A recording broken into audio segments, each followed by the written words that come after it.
कबीर के दोहे भावार्थ सहित। संख्या 21 से 30। दोहे संख्या 21। जो तोकु कांटा बुवे ताही बोल तू फूल, तोकु फूल के फूल है, बाकू है त्रिशूल। भावार्थ। कबीर दास जी कहते हैं कि जो तुम्हारे लिए कांटा बोता है उसके लिए तुम फूल बो, अर्थात जो तुम्हारी बुराई करता है तुम उसकी भलाई करो, तुम्हें फूल बोने के कारण फूल मिलेंगे और जो कांटे बोता है उसे कांटे मिलेंगे। तात्पर्य यह कि नेकी के बदले नेकी और बदी के बदले बदी ही मिलती है। यही प्रकृति का नियम है। दोहे संख्या 22। दुर्लभ मानुष जन्म है, देह न बारंबार, तरुवर ज्यों पत्ती झड़े, बहुरी न लागे डार। भावार्थ। कबीर दास जी कहते हैं कि मनुष्य को जो जन्म मिला है वह जन्म बहुत ही दुर्लभ है, अर्थात बहुत ही भाग्यवान आत्माओं को यह जन्म मिलता है और एक बार तुम्हें यह जन्म मिल गया है इसका अर्थ यह नहीं है कि यह बार बार तुम्हें मिलेगा।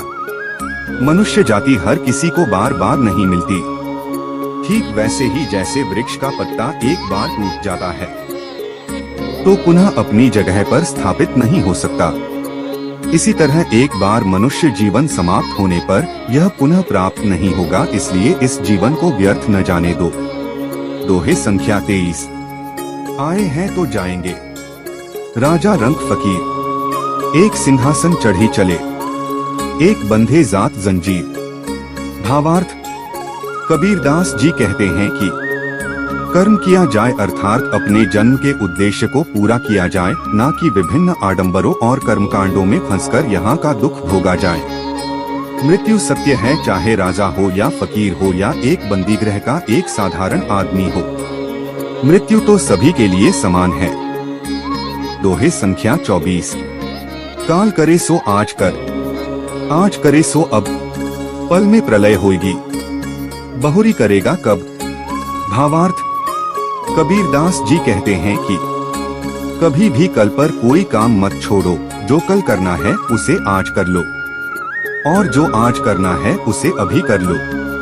किसी का पता नहीं, अगर कहीं अगले ही पल में प्रलय आ जाए तो जीवन का अंत हो जाएगा, फिर जो करना है वो कब करोगे। दोहे संख्या 25। मांगन मरण समान है, मती मांगो कोई भीख, मांगन से तो मरना भला, यह सतगुरु की सीख। भावार्थ। कबीर दास जी कहते हैं कि मांगना मरने के समान है, इसलिए किसी से भीख मत मांगो। सतगुरु की यही शिक्षा है कि मांगने से मर जाना अच्छा है। अतः प्रयास करना चाहिए कि हमें जो भी वस्तु की आवश्यकता हो उसे मेहनत से प्राप्त करें, न कि किसी से मांगकर। दोहे संख्या 26। जहाँ आपा तहाँ आपदा, जहाँ संशय तहाँ रोग, कह कबीर यह क्यों मिटे, चारों धीरज रोग। भावार्थ। कबीर दास जी कहते हैं कि जहाँ मनुष्य में घमंड हो जाता है उस पर आपत्तियां आने लगती हैं और जहाँ संदेह होता है वहाँ निराशा और चिंता होने लगती है।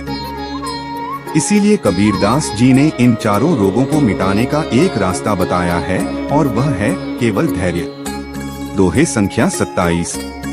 माया छाया एक सी, बिरला जाने कोई, भक्ता के पीछे लगे, सम्मुख भागे सोए। भावार्थ। कबीर दास जी कहते हैं कि माया और छाया एक जैसी है, इसे कोई कोई ही जानता है। यह भागने वालों के ही पीछे भागती है और जो सम्मुख खड़ा होकर इसका सामना करता है तो वह स्वयं ही भाग जाती है।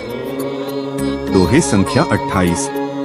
आया था किस काम को, तू सोया चादर तान, सूरत संभाल ए गाफिल, अपना आप पहचान। भावार्थ। कबीर दास जी कहते हैं कि मनुष्य तू इस संसार में किस लिए आया था और तू कर क्या रहा है। अपने आलस्य को त्याग, अपने होश को ठीक कर, अपने आप को पहचान और अच्छे कर्म कर। दोहे संख्या 29। क्या भरोसा देह का, बिनस दात छिन मां, सांस सांस सुमिरन करो, यतन कुछ ना है। भावार्थ। कबीर दास जी कहते हैं कि इस जगत में माया जनित सबसे बड़ा भ्रम यही है कि मैं हूँ और मैं सदा रहूंगा। माया ऐसा भ्रम उत्पन्न करती है जिससे जीव इस संसार को ही अपना स्थायी घर समझने लग जाता है और हरि सुमिरन को भूल जाता है। इस मानव देह का कोई भरोसा नहीं है, यह एक क्षण में समाप्त हो जाने वाली है या हो जाती है। प्रत्येक सांस में हरि का सुमिरन करो, यही एकमात्र युक्ति है। दोहे संख्या 30। गारी ही सो उपजे, कलह कष्ट और मीच, हारी चले सो साधु है, लागी चले सो नीच। भावार्थ, कबीरदास जी कहते हैं कि गाली या दुर्वचन से ही कलह, दुख तथा मृत्यु पैदा होती है। जो गाली सुनकर हार मानकर चला जाए वही साधु जानो यानी सज्जन पुरुष, और जो गाली देने के बदले में गाली देने लग जाता है वह नीच प्रवृत्ति का है। धन्यवाद।